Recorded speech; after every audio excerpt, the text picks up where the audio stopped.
elle est en place. C'est la poudre. Tiens, on a découpé une femme en morceaux rue de la bienséance à 2 pas du chat. Tiens, on a découpé une femme... I am a feminist. Je vous obsède avec une constance je ne me suis pas conduite qui appelle quand même l'admiration. D'une façon conforme à ce qu'on attend d'une jeune fille d'abord, et d'une femme ensuite. I'm sorry that I didn't become the world's first black classic pianist. Des femmes artistes, activistes, inspirantes, politiques, des femmes puissantes. Je crois qu'une femme qui existe dans son temps, à l'intérieur de son temps, n'a pas d'époque, elle marque son époque. Dans la Boum. poudre. Je suis Lorraine Bastide et aujourd'hui, je reçois Fania Noël. On est en colère, c'est bien pour commencer. Ça permet de faire des grands démarrages, là, comme un coup d'essence. Mais on peut pas rester dans cet état de colère. Avec Fania Noël, on devait se voir pour de vrai avant que la pandémie nous confine. On avait programmé ce rendez-vous dans le monde d'avant. Vous vous rappelez ? On en était là.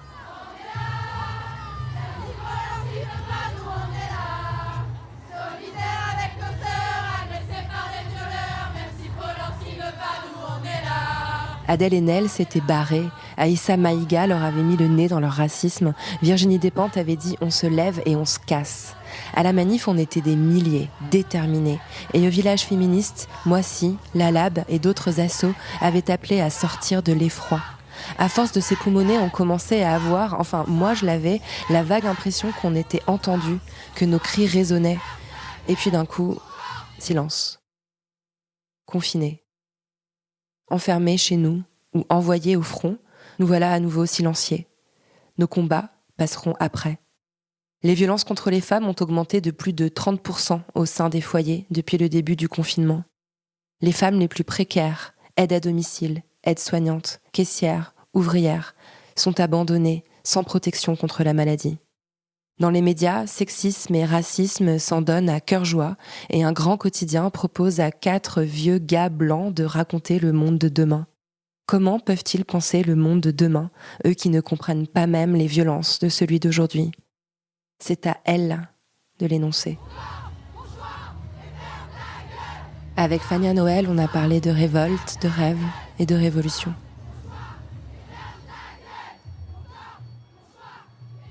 Fania Noël, vous êtes militante afroféministe, vous êtes membre du collectif Moissy et directrice de la revue politique Assiégée. Vous venez de publier un très beau livre, un court et puissant manifeste politique intitulé Afro-communautaire, appartenir à nous-mêmes aux éditions Sileps. On devait se voir pour de vrai, face à face, il y a une quinzaine de jours. Et puis la pandémie en a décidé autrement. Donc vous êtes la première interview de La Poudre à distance. Je suis confinée dans ma maison en région parisienne et vous êtes confinée à Paris. Et nous nous parlons par Zoom interposé. Donc tout d'abord, Fania, comment ça va ?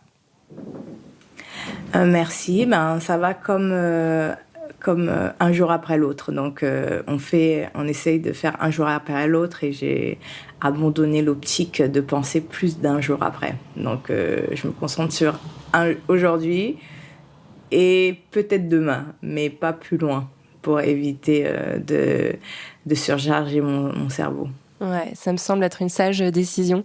Comment vous vivez ce confinement ? Vous êtes dans des bonnes conditions matérielles ? Vous êtes dans un endroit où vous avez tout ce qu'il vous faut ? Alors, je sous-loue un appartement parce que j'habite plus en France, donc j'étais juste de passage. Enfin, j'étais de passage pour un peu plus de 3 semaines, quasiment un mois. Et après, il y a eu le confinement et les vols ont été coupés entre Paris et les États-Unis. Et ce qui fait que je ne peux pas, comme je ne suis pas citoyenne américaine, je ne peux pas aller aux États-Unis où j'étais censée aller aux États-Unis puis au Canada pour faire ma tournée pour mon livre avant d'aller en Haïti où aussi les vols ont été coupés entre Paris et Haïti.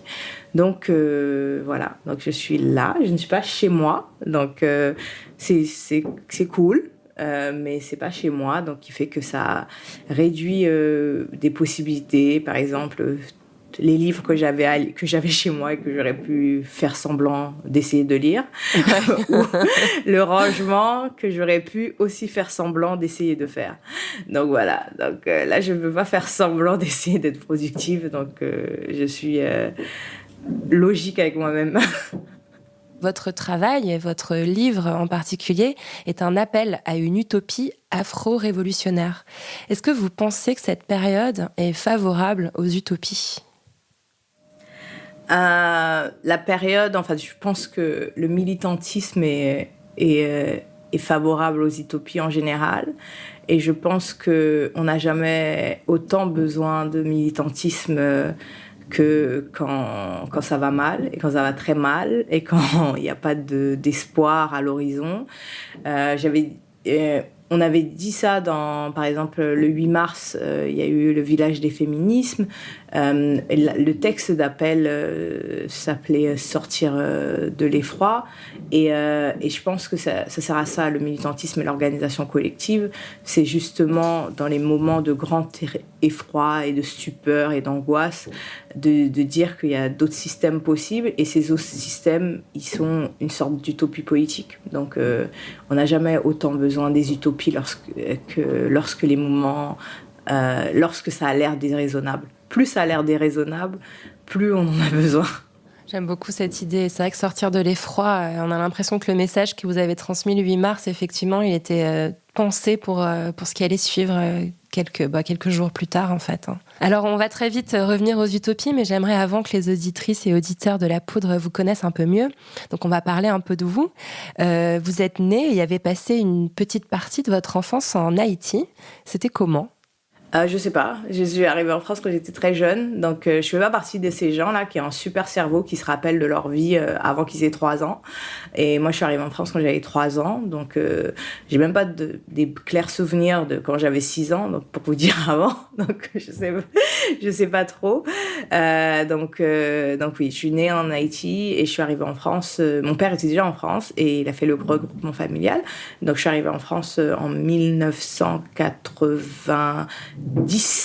Je suis née en 87, donc à 2 ans et des pics, 2 ans et demi, presque 3 ans. Je me posais la question, comment va Haïti en ce moment dans cette crise ? Si vous avez des nouvelles par vos proches ou simplement par la presse ? Oui, c'est mes proches et la presse, parce que mon mari est en Haïti et il est directeur de la publication d'un média, donc ça fait les deux à la fois.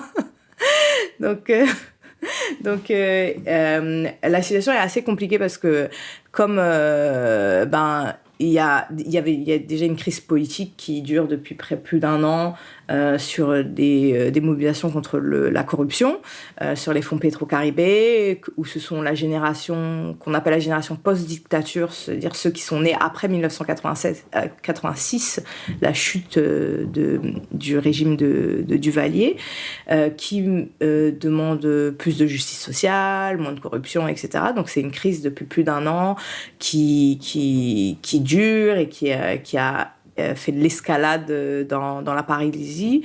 Donc ça a été assez difficile pour les entreprises, pour les gens. Les écoles étaient déjà fermées à cause de ça. Et l'activité a repris en janvier, mais maintenant elle est fermée pour le coronavirus. Mais le problème, c'est que dans la situation actuelle d'Haïti, les gens, ils sont un peu, OK, l'État, il nous dit de rester chez nous, mais l'État... comme un État défaillant, ne met rien pour que les gens ils puissent rester chez eux. Il n'y a pas de compensation financière, il y a des problèmes d'électricité, des problèmes d'eau courante, etc. Donc en fait, ils sont juste en mode, on va faire rester chez vous comme dans d'autres pays riches, mais sans sortir de l'argent. Donc, qui fait que c'est les personnes qui sont plus de classe moyenne et supérieure qui arrivent à rester chez eux, alors que la plupart de la population qui travaille dans l'économie informelle, ils gagnent leurs moyens de subsistance un jour sur l'autre, ou on va dire un jour pour les 2 jours suivants. Donc, il n'y a pas de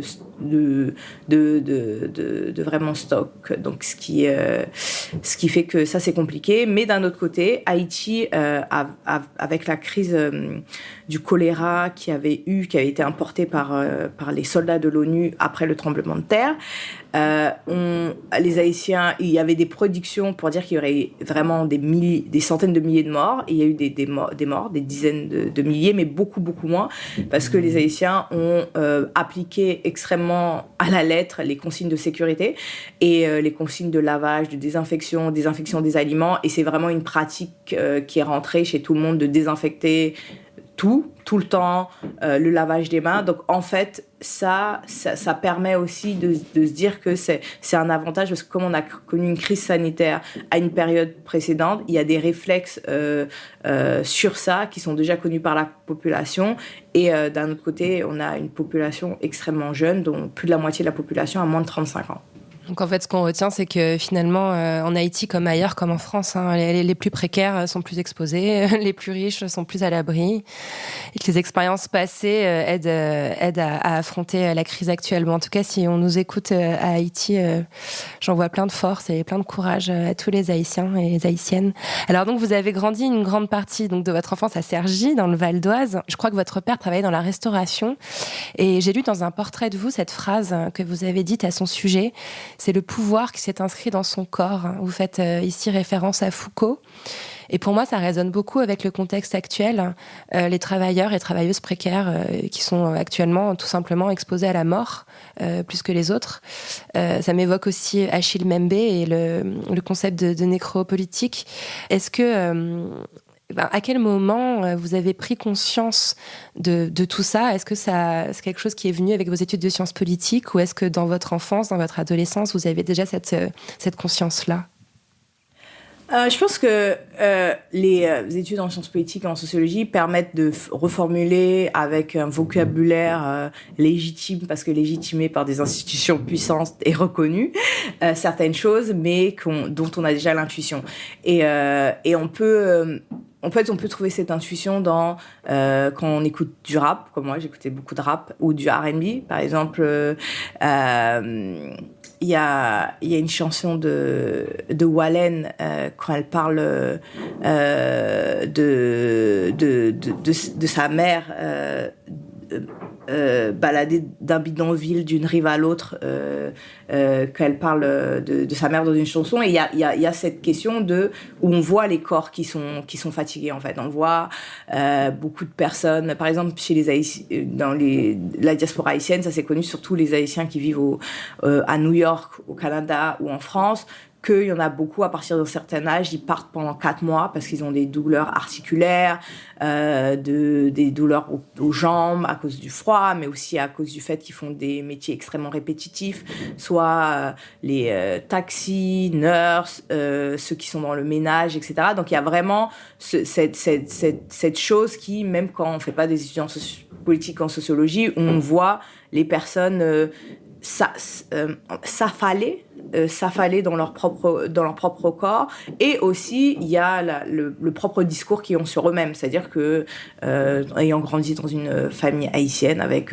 des grandes tantes, des personnes, on les voit avoir ce discours en mode en fait là c'est bon, mon corps il arrive à bout avec tout ce travail, maintenant il faut que je pense qu'est-ce que je vais faire, c'est-à-dire il y a un discours qui est assez prégnant et répétitif de le travail a fait pourquoi je me sens pas comme ça, donc maintenant j'essaye de voir qu'est-ce que je peux faire ou pas à force de lever, baisser, faire le ménage, travailler dans des industries, donc qui fait que même sans le reformuler dans des cadres universitaires et académiques, cette conscience de la précarité au moins, ou de la difficulté du travail était déjà connue. Et ensuite, après, quand on fait des études, on se rend compte qu'en fait, c'est pas juste lié au travail, mais c'est lié à l'organisation du travail et à la distribution différenciée des places, des positions et des ressources dans un système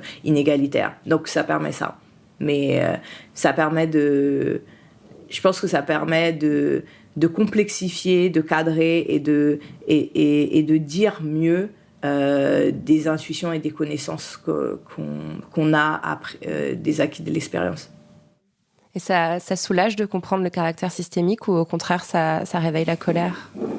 Non, en fait je pense que je sais pas si ça soulage. Je pense que la connaissance c'est pas fait pour soulager, mais c'est plus ça. En fait, ça permet de voir qu'est-ce qu'on peut faire. voilà, ça soulage pas, ça permet d'avoir plus de clarté, de voir ce qui est possible.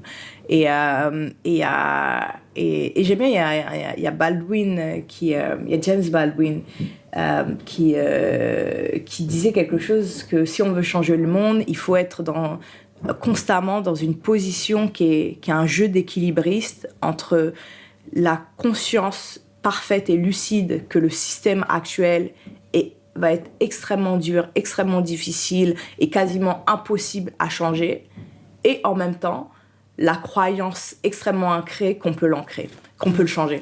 Donc l'ancrage de la croyance qu'on peut le changer.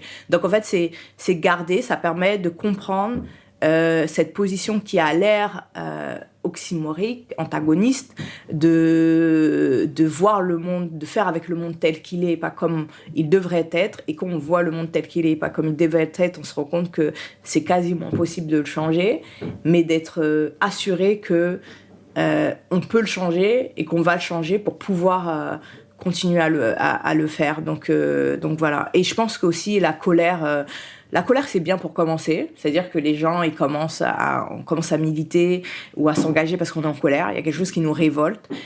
Et donc voilà, on est en colère, c'est bien pour commencer. Ça permet de faire des grands démarrages, là, comme un coup d'essence. Mais on peut pas rester dans cet état de colère. C'est-à-dire que, OK, au début, mais si on reste coincé dans la colère, en fait, on est en constante conversation avec un système oppressif. Et cette constante conversation n'apporte rien, parce que dans un procès, c'est quand même l'accusé qui est la star. Donc en fait, cette constante conversation fait qu'on n'est pas centré sur nous-mêmes et centré sur le projet qu'on a. Donc oui, la colère, ça permet de démarrer, mais la colère, ça permet pas de créer des organisations, ça permet pas de maintenir des organisations, ça permet pas d'aller au-delà de soi-même, parce que il faut bien, c'est important, c'est utile de partir de soi-même pour voir et transformer en analyse politique qui englobe plus que soi-même, qui va au-delà de soi-même.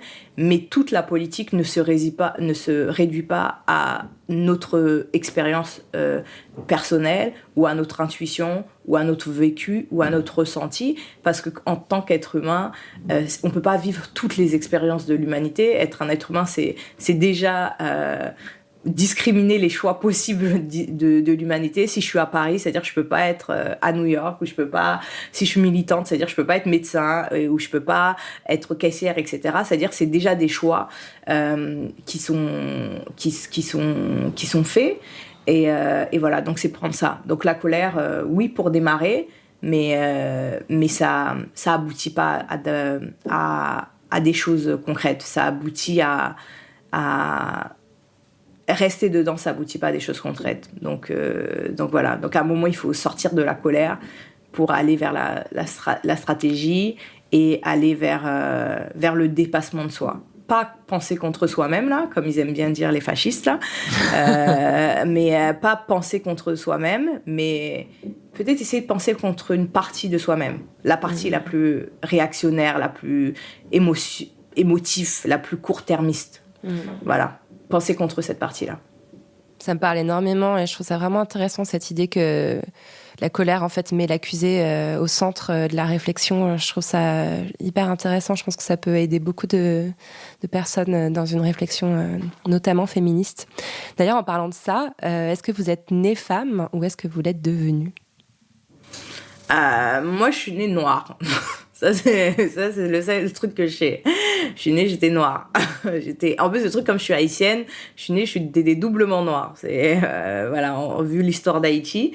Et puis ouais, en plus... non, en fait, le truc que moi, je suis une femme noire. Donc, c'est un concept particulier. C'est ce truc de même si j'arrive à intellectuellement interagir avec cette pensée, que je trouve que Simone de Beauvoir, pour son temps, était révolutionnaire. C'est-à-dire pour son temps, c'est-à-dire sur la conception, l'idéologie, la conceptualisation de l'idéologie qu'elle a faite pour son temps dans un espace donné, c'est-à-dire dans l'espace occidental. C'était assez révolutionnaire pour ça. Mais moi, comme je suis une femme noire et je suis une afroféministe, black feminism, et je fais partie d'une tradition qui est une tradition qui est un territoire qui est un territoire aussi vaste que l'univers, qui est un territoire révolutionnaire en soi, de pensée critique, pratique, etc., qui est le black feminism et les féminismes noirs, qu'ils soient dans le nord global, en Afrique ou dans la Caraïbe. Et ça, c'est extrêmement révolutionnaire. Donc, en fait, quand on est une femme noire, on comprend ce que ça veut dire beaucoup de choses. On comprend ce que ça veut dire être un sujet à la marge. C'est-à-dire que même si on ne peut pas le... En fait, quand je dis on comprend, c'est-à-dire qu'on n'a pas peut-être la compréhension, elle n'est pas poussée, mais il y a une forte intuition de ce que ça veut dire la marge. C'est-à-dire que Toni Morrison, elle disait ça dans un article qui est parti dans le New York Times en 1993, je pense, où elle expliquait que vu que les femmes noires ne peuvent pas compter ni sur la blanchité, ni sur la masculinité, ni sur la féminité, vu qu'on n'est pas un canon de féminité, ni sur le wealthiness, c'est-à-dire le fait d'être riche, et parce qu'on appartient à la catégorie noire qui est vue comme précaire et qui est statistiquement précaire partout et globalement, on a dû se réinventer nous-mêmes. C'est-à-dire qu'on apprend très vite la réinvention. Donc, moi, je suis née petite fille noire avec la forte intuition, puis qui s'est transformée en conviction, puis qui s'est transformée en ligne politique, qu'il n'y avait que la réinvention. Et cette réinvention passait par changer le monde. Ça me fait penser aussi à Bell Hooks. Il y a beaucoup de réflexions dans votre livre concernant la marge et le centre, et être au centre de la marge. Ça me fait penser à Bell Hooks, qui dit aussi que ce mouvement de la marge au centre, en fait, est complètement central dans l'afroféminisme. Ça a nourri votre réflexion et votre réalisation ? Oui, parce que de toute façon, je dis dans mon livre que surtout sur beaucoup de choses qui tournent autour des politiques de représentation, c'est que arrêter de penser le plafond de verre et penser le plancher collant, c'est une façon de centrer les marges. Et en fait, le truc centrer les marges, c'est souvent traduit par on va aller vers le spécifique au lieu d'aller vers le général, alors que dans ce qui est dit comme spécifique, c'est-à-dire comprenez les minorités des minorités, il y a une compréhension sur le général. C'est-à-dire la façon dont l'État, le système traite les gens qui sont emprisonnés, ça éclaire sur comment l'État fonctionne, sur qui est à disposition ou pas. La façon dont l'État traite... l'État, le système, le patriarcat traite les femmes travailleuses du sexe, migrantes, les personnes migrantes, les personnes précaires, les salaires, etc. Ça éclaire sur comment le système marche. Donc, c'est pas se focaliser sur la marge pour faire des compétitions de qui est le plus radical, mais c'est de dire que se focaliser sur la marge et sur comment la marge est traitée par les différents systèmes d'exploitation, d'accumulation du profit et des ressources et de la nécropolitique, là, que sont le capitalisme, le patriarcat et la suprématie blanche, éclaire sur la façon dont est géré à l'ensemble le système, mais aussi les rapports entre le Nord et les Nords globaux et les Suds globaux. Cette question de point de vue, effectivement, c'est une question que je voulais qu'on aborde un peu plus tard, mais comment dans cette période de confinement, finalement, les récits qui émergent, ce sont en fait toujours les mêmes récits de dominants. Tous ces journaux de confinement qu'on voit pulluler, très bourgeois, très blancs, de personnes extrêmement privilégiées qui racontent leur confinement à la campagne, l'école à la maison, etc. Finalement, ça raconte très peu le système, alors que si on pouvait lire chaque jour un journal de confinement d'une caissière à Carrefour qui va travailler tous les jours sans protection, qui voit les comportements d'achat des personnes en panique, etc., on aurait finalement un récit tellement plus juste de la société française et de ce qui est en train de se produire en ce moment, non ? Mais en fait, je pense que le rôle de certains médias, qui sont pour moi des médias réactionnaires, c'est pas de donner, enfin d'illustrer le système, etc. C'est pas de ça. Leur rôle en tant que médias, c'est de consacrer leur légitimité comme le canon des nouvelles qui doivent être respectées. Donc leur rôle qu'ils embrassent, comme là ce matin j'ai vu comment s'appelle Guillaume machin là, celui qui faisait des chroniques sur Canal+. Il est censé être humoriste, il était sur Canal+ dans Ardisson, et après il était aussi sur Radio France. Ah oui, celui qui s'est fait virer là, qui nous a fait chier pendant des années avec son c'est ça. Oui. Je l'ai sur le bout de la langue. J'ai plus que 2-3 neurones disponibles, donc j'arrive pas à retrouver les noms, surtout les noms de mecs. Lui qui reprochait à Mediapart de pendant la crise pointer les responsabilités du gouvernement. Donc on voit bien que monsieur qui avait enfiler sa cape, oh mon Dieu, j'ai été virée, c'est le sarkozysme contre moi. Là, tout à coup, vu que ces amis néolibéraux de la Startup Nation qui sont là, tout à coup, il faut rien dire, etc. Ouais. Donc, je pense que les médias font actuellement, enfin certains médias comme fait actuellement, ce pourquoi il est là. C'est-à-dire que le système marche parfaitement comme il est censé marcher, avec des médias qui donnent de la place à des personnes qui sont vues, qui sont autorisées à avoir le monopole de la parole et habituées à avoir le monopole de la parole légitime et consacrée et intéressant. Donc ils écrivent pour les gens qui sont aussi confinés dans 300 mètres carrés dans la rue Vavin à côté du Luxembourg. Donc ils font exactement leur audience, c'est-à-dire qu'ils ont une audience et ils font des choses pour leur audience. Et le reste du monde, le reste de la populace, des gens, ne font pas partie de cette audience. Donc, je sais pas, pas surprise. Je pense qu'ils marchent exactement, ils font exactement ce pourquoi ils sont là. Et le fait qu'ils aient trouvé que ce soit une bonne idée, qu'il y ait des gens qui se sont retrouvés, ils ont dit « Ah ouais, on va faire ça et on va demander à un tel, etc. Et ça va être génial. » Stéphane Guillon. Ça va être bien. Voilà, Stéphane Guillon. Pourquoi je voulais le dire Guillaume ? C'est à cause du Guillaume, bref. Le Guillaume. Oui, c'est ça. Stéphane Guillon. Depuis tout à l'heure. Stéphane Guillon, il s'est fendu d'un tweet ce matin. Donc voilà, donc tous ces gens, je pense qu'ils sont extrêmement assurés de la pertinence de leur existence et de ce qu'ils font. Ils n'ont pas d'être assurés de la pertinence de leur existence. Moi, je suis une grande humaniste. Je pense que les êtres humains ont le droit d'être assurés de la pertinence de leur existence, mais de la pertinence de l'importance qu'ils ont, qu'ils font, et aussi que comme de l'importance que ce qu'ils ont à dire et leur analyse pour autrui. Alors que complètement on aurait pu s'en passer, mais il faut être ancré dans beaucoup d'assurance de son importance pour penser que d'autres gens aimeraient lire ce qu'on fait dans sa maison de campagne. Vraiment beaucoup. Et en plus sur des formats payants. Ouais. Je trouve ça vraiment super intéressant, et puis je crois que ça se traduit même dans la syntaxe. Il y a vraiment, depuis 2 semaines, là, quand je lis la presse, je note en fait qui a droit au jeu.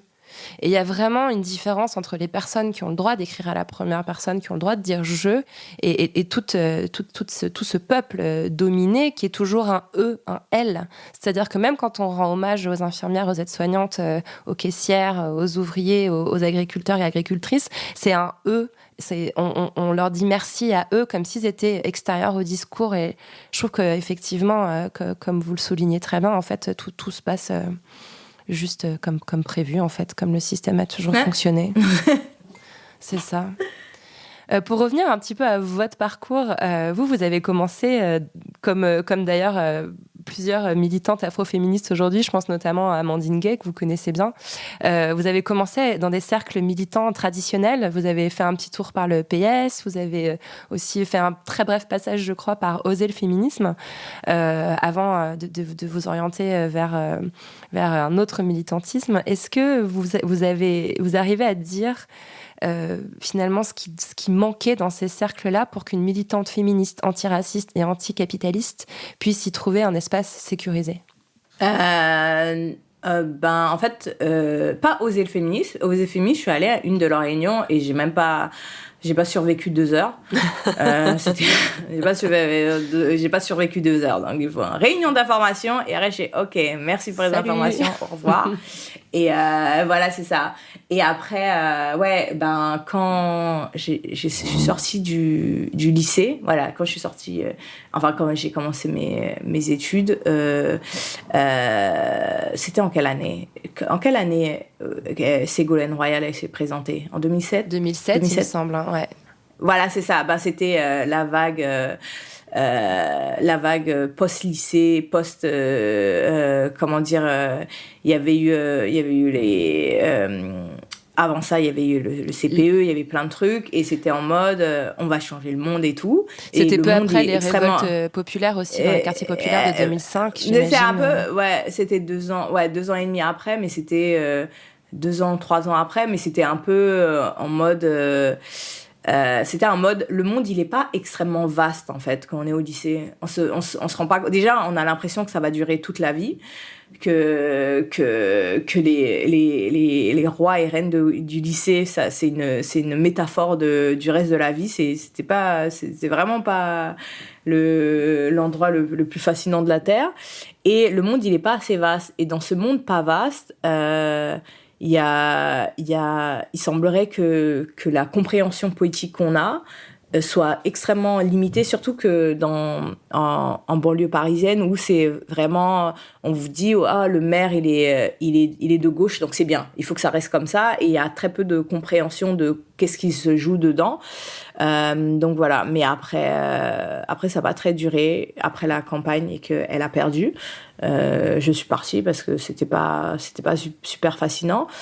Et je pense que ça a jamais été avec le cœur, ça a été plus avec la tête, parce qu'en fait, il y avait un truc de OK, le lycée c'est terminé, je rentre dans l'enseignement supérieur, je fais mes études en sciences politiques, il faut faire quelque chose. C'est-à-dire que de toute façon, quand on remplit ces candidatures-là et qu'on passe des entretiens, il y a un moment, il dit vous êtes engagé dans quelque chose, donc il y a un moment, il faut montrer qu'on fait quelque chose, faut qu'on est engagé dans des trucs, et des trucs que les gens ils connaissent pas, l'association de quartier que personne connaît au fin fond d'une ville nouvelle.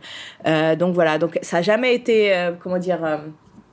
ça n'a pas été attrapé. Il y a quelque chose qui est pas attrapé, où c'est juste intellectuellement on arrive à se dire bon, il faut faire quelque chose. Voici, ça c'est l'offre de qu'est-ce que font les gens qui font des études en sciences politiques. Ils vont où?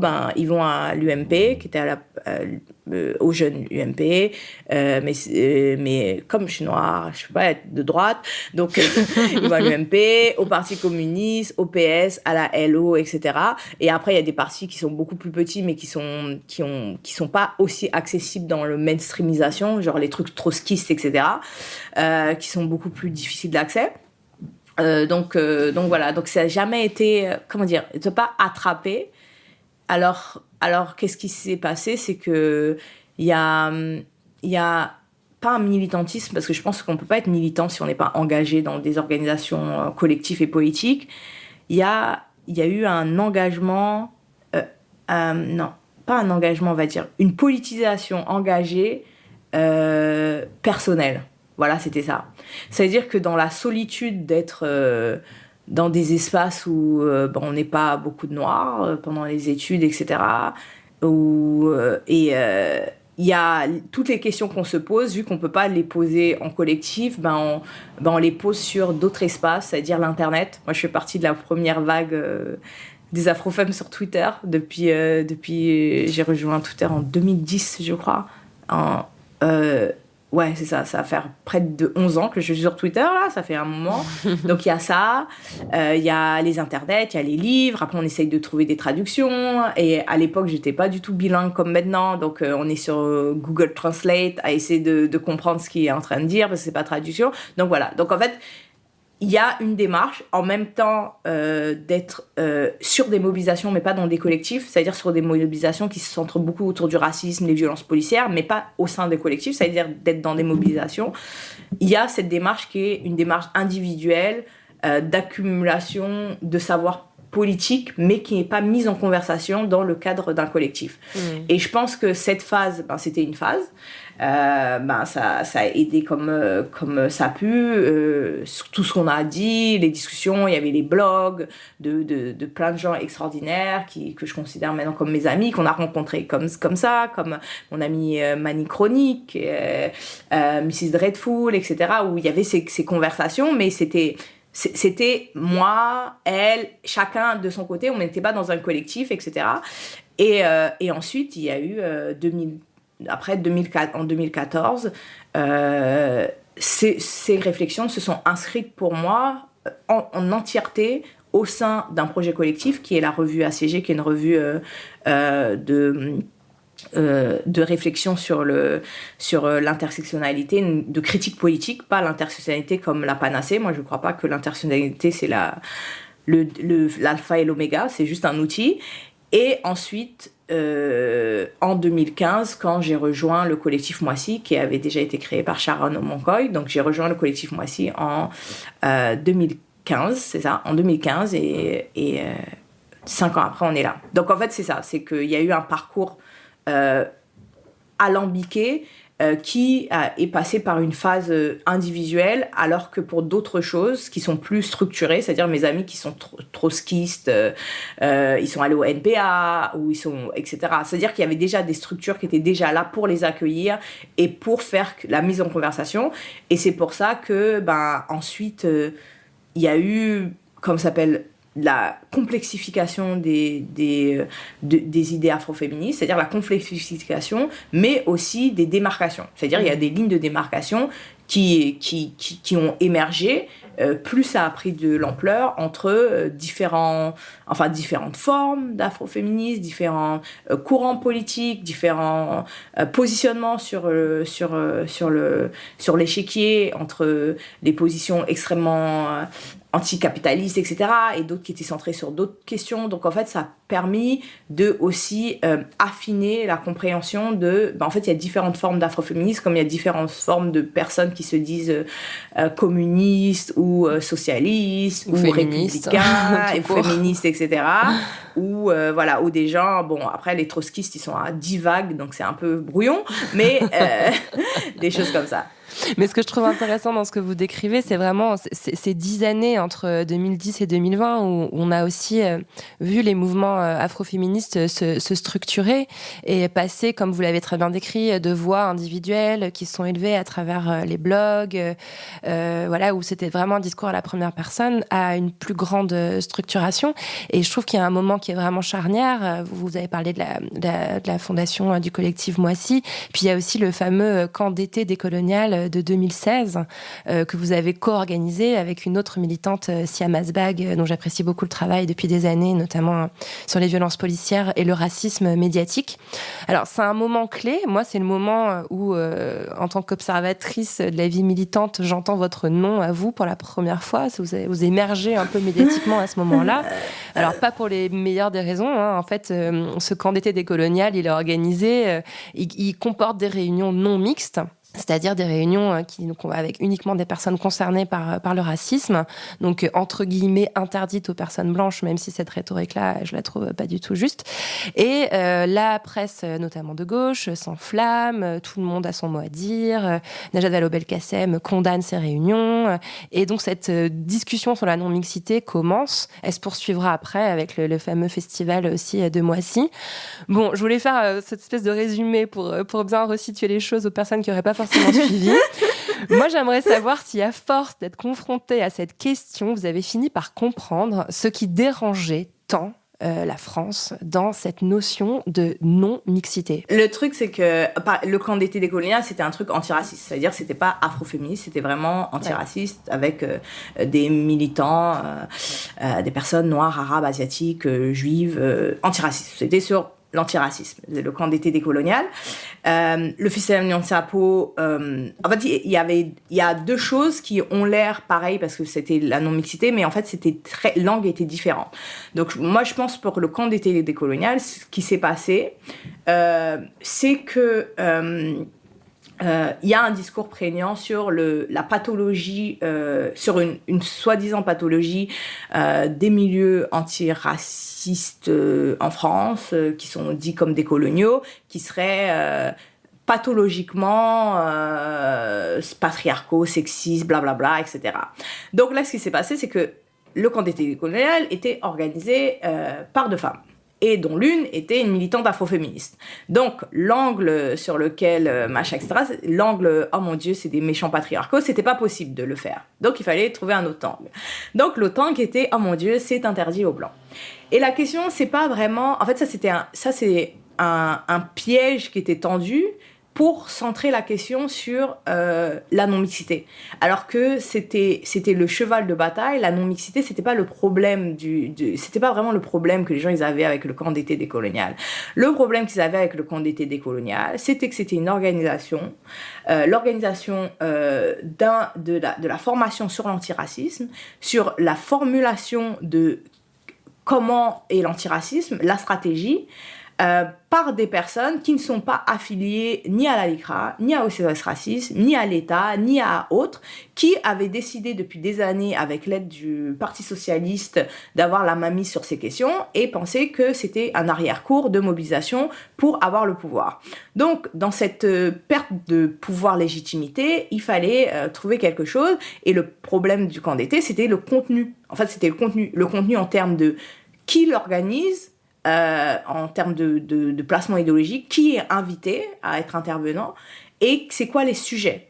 Parce que très clairement, il y a des organisations qui sont des organisations non mixité en fait, en vrai, qui sont financées par l'État, mais vu que ces organisations, ce qu'elles disent, c'est « oh mon Dieu, nos communautés, c'est vraiment l'enfer, heureusement qu'il y a la République pour nous sauver », ça ne pose pas de problème.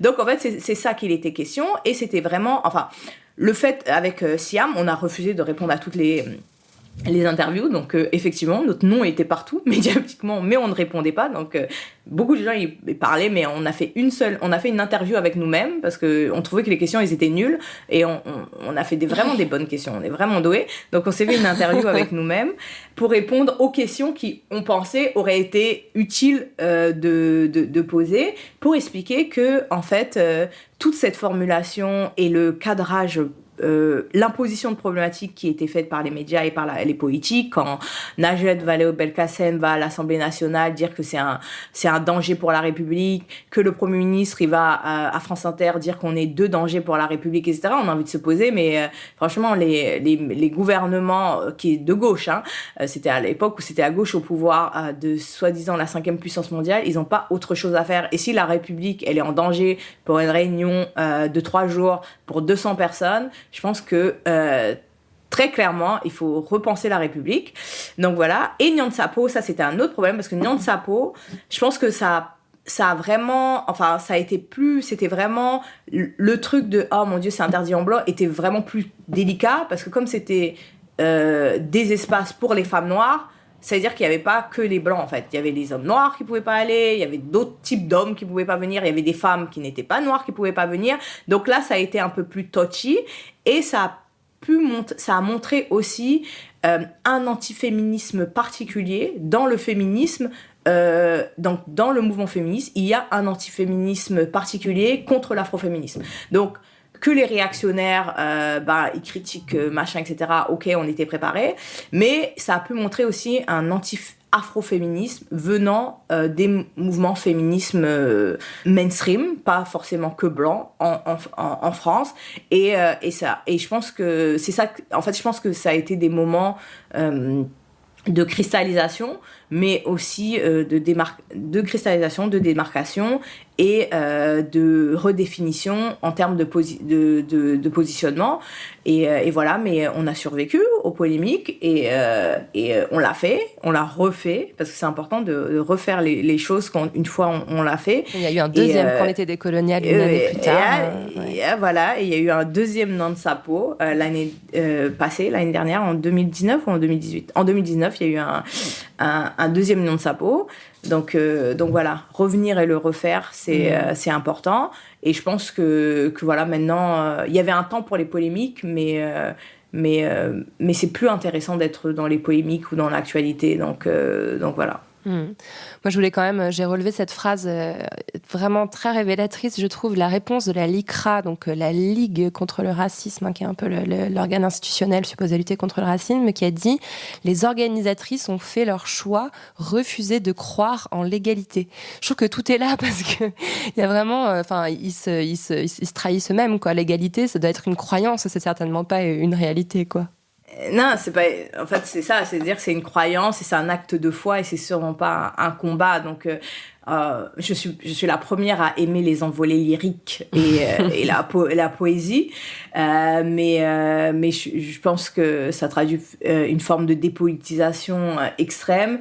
Et injecter de la politique dans les luttes, dans l'organisation politique, dans les stratégies, les agendas et les objectifs, c'est extrêmement important. Donc en fait, ce qui s'est joué, c'était pas un combat, c'était pas le débat vraiment sur la non-mixité. Ce qui s'est joué, c'est sur la politique, c'est-à-dire injecter de la politique, de la réflexion politique et faire une guerre idéologique, parce qu'il s'agit très clairement d'une guerre idéologique qui fait partie aussi du militantisme, c'est-à-dire qu'il y a la mobilisation, mais il faut qu'elle soit accompagnée de l'idéologie qui va avec. Si on avait besoin de démontrer à la LICRA que l'égalité est peut-être une croyance, certainement pas une réalité, la crise qu'on traverse, elle est quand même très efficace. Toutes les dominations systémiques sont accentuées. Tout est là, la domination de classe, la domination de race. On a assisté dès le début du confinement à une différence de traitement médiatique entre les personnes qui sortaient de chez elles dans les quartiers bourgeois, qui ne peuvent pas résister à l'appel du soleil, et dans les quartiers populaires, c'est des récalcitrants indisciplinés qui ne comprennent pas le confinement. Alors hier, on est monté d'un cran dans l'horreur. Sur LCI, il y a 2 professeurs de l'hôpital Bichat et de l'INSERM qui ont carrément suggéré qu'on fasse des tests sur les Africains qui, de toute façon, ne se protègent pas, n'ont pas de masque et n'ont pas de service de réanimation, comme on l'a pu le faire, alors je continue de citer, pour le sida, sur les prostituées qui, de toute façon, sont foutues d'avance. Enfin, ce discours complètement terrifiant était sur une chaîne d'information continue. Est-ce que vous avez l'impression que le moment est plus propice à comprendre ce que signifie le racisme d'État, le racisme systémique que vous dénoncez depuis des années ? J'aimerais, mais je pense pas. Je crois que j'ai dit dans le précédent épisode de mon podcast, je pense pas que... Je pense qu'il y a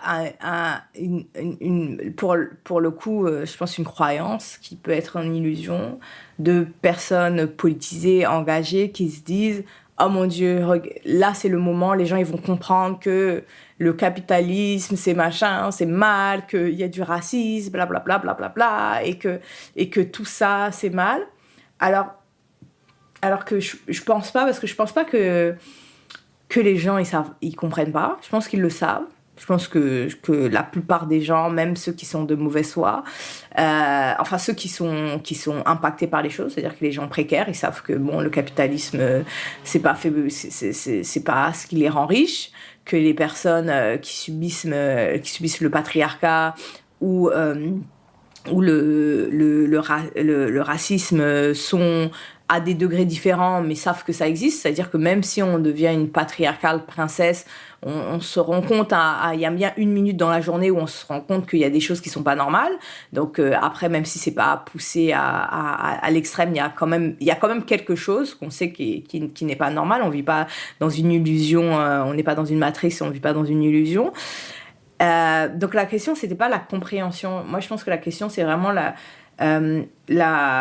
question de l'impuissance collective.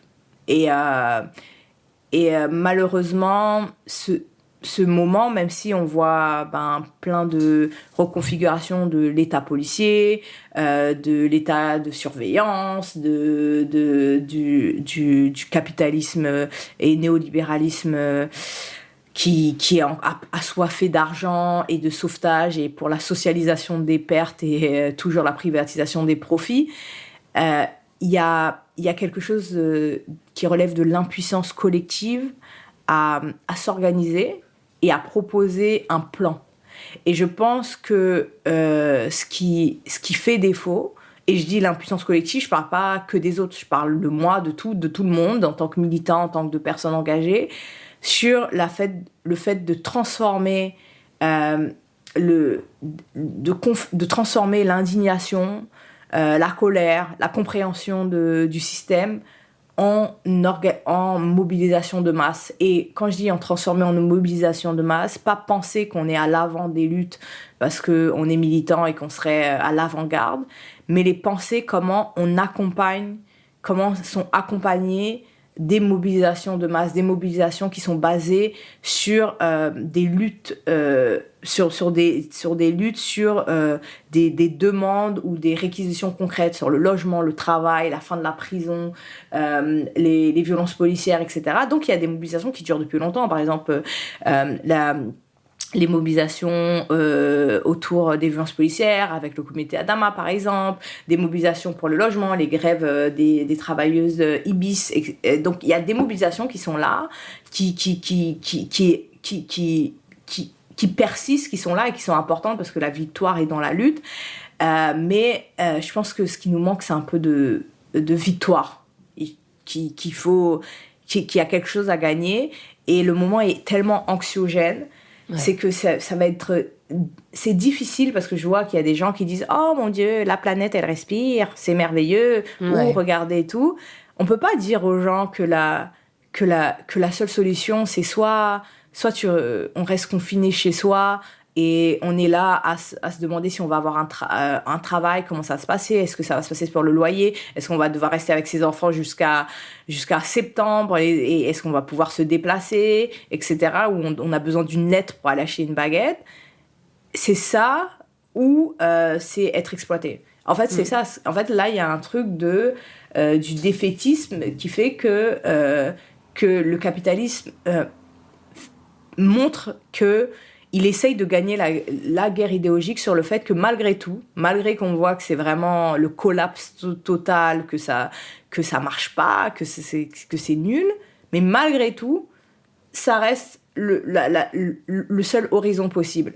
Et le problème, c'est ça. Le problème, c'est qu'on a un problème d'horizon. C'est-à-dire qu'effectivement, on voit plein de choses qui sont pas normales, etc.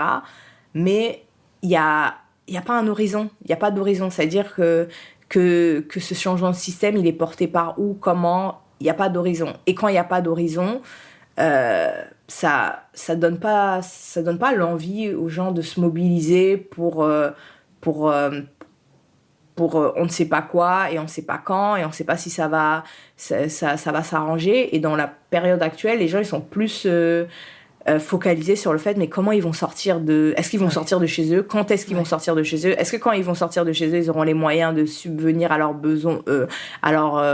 besoins, dans quelles conditions, etc. Donc ils sont plus focalisés dedans. Donc je pense que les organisations devraient essayer d'essayer de répondre à ça, pour ensuite essayer de faire autre chose. Mais je pense que le temps actuel, c'est plus un temps de montrer qu'on peut, en tant qu'organisation, apporter du support et du soulagement, on va dire, aux individus, aux personnes, aux collectivités, en termes d'organisation matérielle et concrète, et pour pouvoir avoir plus de gens qui ont de temps de cerveau disponible pour réfléchir à qu'est-ce qu'on fait après. Vous parlez des foyers, des personnes individuelles. J'aurais voulu qu'on ait encore plus de temps pour parler de votre livre, mais j'encourage vraiment tout le monde à le lire parce qu'en plus, ça se lit vraiment en 1 heure. C'est un pamphlet écrit avec beaucoup de fluidité et qui est en même temps plein d'idées politiques très élaborées. Et il y a une notion que je trouve éclairante, c'est celle du déni du rêve hétérosexuel pour les personnes noires, pour les couples de personnes noires en particulier. Je trouve ça particulièrement pertinent en cette période où on retrouve en fait le foyer. Celles qui sont mères de famille se retrouvent dans une situation uniquement de mère de famille pratiquement, avec l'idéal de s'occuper des enfants à la maison, de faire la cuisine, etc. Et vous expliquez très bien dans votre livre que l'idéal de la housewife noire n'aura jamais le même statut que celui de la housewife blanche dans l'imaginaire collectif. Est-ce que vous pouvez rapidement développer cette idée qui peut, je pense, pas mal nous éclairer? En fait, le truc, c'est parce que elle a pas vraiment existé. C'est ça le truc, c'est qu'il y a un imaginaire dans la modernité, surtout avec l'ascension de la bourgeoisie, dans les sociétés occidentales, capitalistes, on voit les petites figurines qui date des années 50-70 avec le brushing, la robe et les petites jupes un peu pin-up qui est à la maison, qui attend qu'il rentre de son boulot qui est dans une industrie parce qu'on est dans une période de plein emploi. Donc cette image-là qu'on peut voir dans Mad Men, dans des trucs comme ça, existe pour des femmes blanches dans les sociétés occidentales parce qu'il était possible de vivre sur un salaire. Mais il y a pas eu de possibilité pour les femmes noires et même les femmes blanches précaires de vivre pour un salaire. C'est-à-dire que les ouvrières en Grande-Bretagne, par exemple, elles vivaient pas sur un salaire. Elles pouvaient pas vivre pour un salaire. Les agriculteuses non plus. Les femmes noires, surtout pensées dans cet imaginaire de rêve de famille nucléaire avec 2 enfants, un chien qui est conceptualisé aux États-Unis pour vendre le rêve capitaliste. Dans cet espace géographique, les États-Unis, les femmes noires arrivent dans cet espace, les femmes qui sont africaines, mais après qui deviennent noires de fait dans cet espace, pour travailler. Donc il n'y a pas eu un moment où elles sont arrivées pour être autre chose que des forces de travail.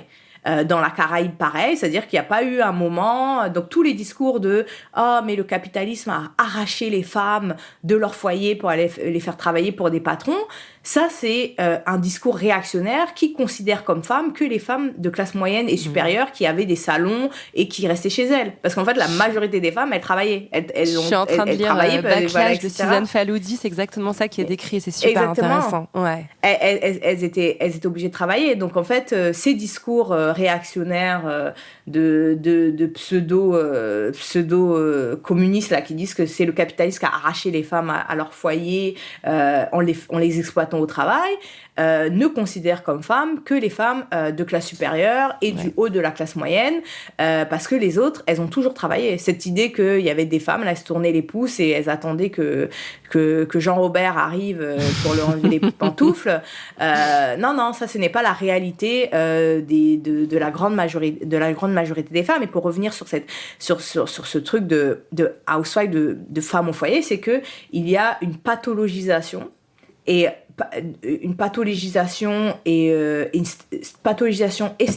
stéréotype et également hypersexualisation des femmes noires et de leur rôle en tant que mère. C'est-à-dire une pathologisation dans le fait où elles font trop d'enfants, une stéréotypisation dans le fait où elles s'occupent pas de leurs enfants. Il y a ça aussi. Et aussi, il y a une partie de criminalisation parce que leurs enfants, comme ils deviennent des délinquants, ils sont criminalisés et elles, de fait, elles sont criminalisées aussi. On peut se souvenir des propositions qui font que, par exemple, si vous avez un logement HLM et qu'un de vos enfants est impliqué dans du trafic de stupéfiants, vous perdez le logement HLM. C'est des politiques ethno-raciales qui sont cachées derrière la guerre à la drogue, mais la guerre à la drogue sert aussi à ça. Donc, il y a cette pathologisation du fait que même si elles sont des femmes au foyer, machin, etc., avec leur petite maison et leurs 2 enfants, il y a quelque chose qui qui est un peu... Elles sont toujours suspectées. Et dans le même fait, parce que la misogynie noire, c'est-à-dire la misogynie racialisée que subissent les femmes noires, est basée sur, comme le racisme, sur la contradiction des stéréotypes. C'est-à-dire qu'à la fois, elles sont vues comme des mauvaises mères, mais à la fois, elles sont vues comme celles qu'on embauche pour s'occuper des enfants des Blancs. C'est-à-dire qu'elles sont à la fois considérées comme des mauvaises mères pour leurs propres enfants, mais par contre, quand il faut embaucher des nannies, etc., c'est elles. C'est-à-dire qu'elles ont à la fois l'imaginaire de la nanny et à la fois l'imaginaire de la mauvaise mère, ce qui est extrêmement antagoniste, ce qui est très très antagoniste. Elles sont à la fois vues comme hyper sexualisées, qui ont plein d'enfants et c'est des welfare queens, etc. Elles s'occupent pas de leurs enfants, mais à la fois vues comme non désirables. C'est-à-dire, mais comment elles font pour pondre des enfants si elles sont personne veulent d'elles. Donc il y a dans tous les imaginaires patriarcaux, racistes, classistes, il y a des antagonismes de stéréotypes. Mais comme ce n'est pas censé être basé sur une logique, ces antagonismes stéréotypes survivent en même temps. Parce qu'en fait, ce qu'on essaye d'expliquer, c'est que les femmes noires ne peuvent pas s'occuper de leurs propres enfants parce que comme ils sont noirs, ils ont pas de valeur. Mais comme les enfants blancs, ils ont plus de valeur, ils sont machin, là, tout à coup, elles se découvrent une âme pour s'en occuper. Donc, il y a ça. Donc, c'est pour ça que les discours sur la famille, doivent être compris aussi, surtout quand ils sont dans des cadres du Nord global, dans la racialisation des individus qui composent cette famille, des enfants qui composent cette famille, de la criminalisation des groupes, mais aussi dans les rapports Nord-Sud, dans le fait qui a le droit de migrer. Les gens, ils migrent, mais leurs familles, elles sont explosées, sans leurs enfants. Le fait sur qui on fait des tests, par exemple, quels corps sont à disposition, parce qu'on sait très bien que quand on dit l'Afrique, dans l'imaginaire général, qui n'est pas lié à la réalité géographique, quand on dit l'Afrique, on veut dire les Noirs. Quand ils disent l'Afrique, quand ils disent on va tester ça en Afrique sur les prostituées, ce qu'ils veulent dire, c'est les mêmes tests qui ont été faits au Cameroun, au Nigeria, sur ce qu'ils appellent les populations à risque, en Afrique. Donc quand ils disent l'Afrique, etc., ce qu'ils veulent dire, c'est les Noirs. De la même façon que la gynécologie a été testée sur des femmes noires, de la même façon que l'État français a contrôlé les ventres de femmes noires, de la même façon où l'esclavage a été une industrie de contrôle des corps, de mutilation et de torture des corps des Noirs et spécialement des femmes noires. Donc en fait, des choses qu'on retrouve un peu partout dans le monde, dans différents États. Par exemple, Israël qui stérilise sans qu'elle sache des femmes éthiopiennes. Donc voilà, donc il y a des politiques qui se retrouvent dessus, de la même façon où il y a des gens qui vont prendre des enfants qui sont soi-disant adoptables pour les enlever dans des pays où ils sont juste là, où il y a juste des enfants qui sont là et on les prend. Donc ça rentre dedans et il faut toujours comprendre des structures dans le processus de racialisation dont personne n'échappe, ni les gens qui font partie du groupe, ni les gens qui sont extérieurs du groupe racialisés négativement. Parce qu'il y a des gens qui sont racialisés positivement, vu que la racialisation concerne tout le monde. Ouais. Je trouve ça vraiment intéressant. Et puis, il y a aussi, je me permets de rajouter une notion qui est présente dans votre livre et que je pense qu'il faut vraiment comprendre. Ça fait déjà 1 heure qu'on se parle, donc on va aller à la fin de l'interview, mais la notion de fémonationalisme qui est aussi présente dans cette idée que on va embaucher des femmes noires pour faire les tâches de care les plus ingrates de la société, mais c'est pour les libérer de leur milieu patriarcal, de l'islam, évidemment, qui les oppresse, etc. Et donc, ce statut précaire, c'est toujours mieux que ce qu'elles ont chez elles. Et ça, je pense que c'est aussi quelque chose qui est malheureusement très prégnant dans le féminisme français, universaliste, qu'on peut appeler parfois féminisme blanc. Même si j'apprécie que dans votre livre, vous soulignez que le féminisme blanc n'est pas forcément le féminisme des femmes blanches. J'ai mis un petit merci dans la marge. C'est un concept important parce que c'est un féminisme blanc, parce que c'est un féminisme néolibéral, mais il n'y a pas que des femmes blanches qui pratiquent le féminisme blanc, et se dire que toutes les femmes noires ne sont pas des afroféministes ou des black feminists. C'est-à-dire qu'en fait, il y a des concepts et des idées, et c'est important de réaffirmer les contours de ces concepts. Par exemple, quelqu'un comme Nancy Fraser, qui est une philosophe féministe, qui est partie des féministes matérialistes, et dans son livre Le féminisme le féminisme pour les 99%, qui a écrit avec Cindy Arruza, sont deux féministes qui sont Cindy Arruza est blanche, Nancy Fraser également, sont deux féministes qui sont blanches mais qui ne font pas du féminisme blanc, qui sont dans du féminisme matérialiste, etc. Donc il y a, en fait, je pense que c'est important. Je pense que la théorie, comprendre et faire en sorte que la théorie soit accessible et que l'histoire des mouvements féministes et leurs différences, etc., soit accessible pour comprendre les concepts et qu'est-ce qu'ils incluent dedans pour éviter leur... je pense pas que ce soit français, leur commodification, leur marchandisation et leur mainstreamisation, et enlever les contenus dedans. C'est-à-dire que patriarcat, ça veut dire quelque chose, fémonationalisme, ça veut dire quelque chose, emotional labor, ça veut dire quelque chose, et tout ne peut pas être marchandisé, et c'est important. Là, c'est un peu ma casquette, parce que comme je commence mon PhD en sociologie avec Nancy Fraser, justement, aux génial. États-Unis. Donc, c'est ma casquette, c'est ma casquette académique que je mets là, de petites lunettes, mais c'est important. Voilà, c'est important pour c'est important pour les organisations féministes que ce soit compréhensible. C'est-à-dire, c'est pas la peine de jeter des concepts sur les gens comme ça et dire débrouillez-vous avec, mais que ce soit compréhensible, que ce soit expliqué pour que les gens ils comprennent les outils et qu'ils analysent le monde avec des outils qui ont été expliqués et qui les critiquent. Parce que plus les gens comprennent, plus la critique est articulée et plus ça fait évoluer la pensée en général. Et cette pensée, elle doit être mise au service des luttes et de la mobilisation des luttes et de la compréhension de comment marche le système. Donc c'est vraiment super important. Merci pour cet éclairage, Fania. Alors, on a bien compris en vous écoutant que l'utopie, que le rêve d'un monde meilleur était quand même clairement un privilège dans la période actuelle.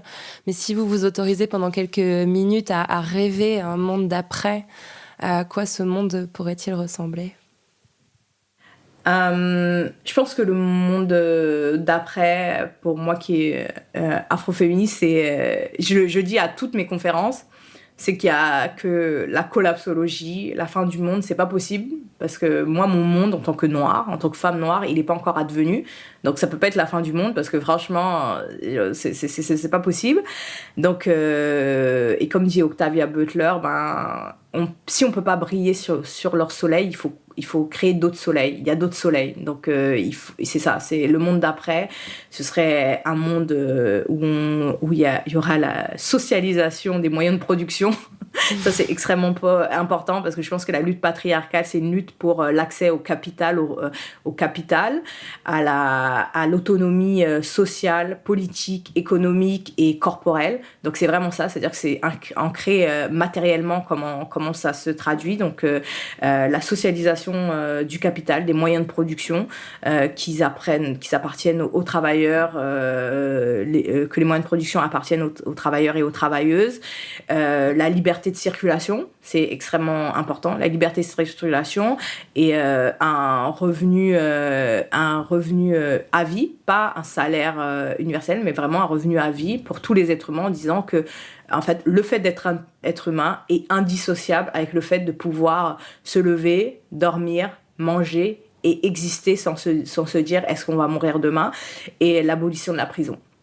Parce que je pense que ce sont des espaces qui traduisent l'impossibilité de penser la liberté, la dignité et la réparation, que ce soit pour la société, pour les victimes, mais qui sont ancrés dans l'idéologie du pouvoir, de la domination et de la contrainte des êtres humains sous prétexte de punition. Donc voilà, et en tant que panafricaine, bien sûr, l'autonomie politique, économique, souveraineté et indépendance des pays d'Afrique subsaharienne et de la Caraïbe. Donc ça, ce sera le monde d'après, mais le monde d'après le corona, sûrement d'après moi, d'après mon existence et ma vie, d'après peut-être, j'espère pas l'existence de mes enfants si un jour j'ai des enfants ou des petits-enfants, mais je pense que il y a, quand on est militant, les gens ils disent « Ah, c'est une petite goutte d'eau dans l'océan », il n'y a que des gouttes d'eau dans l'océan. Donc chacun doit faire sa part.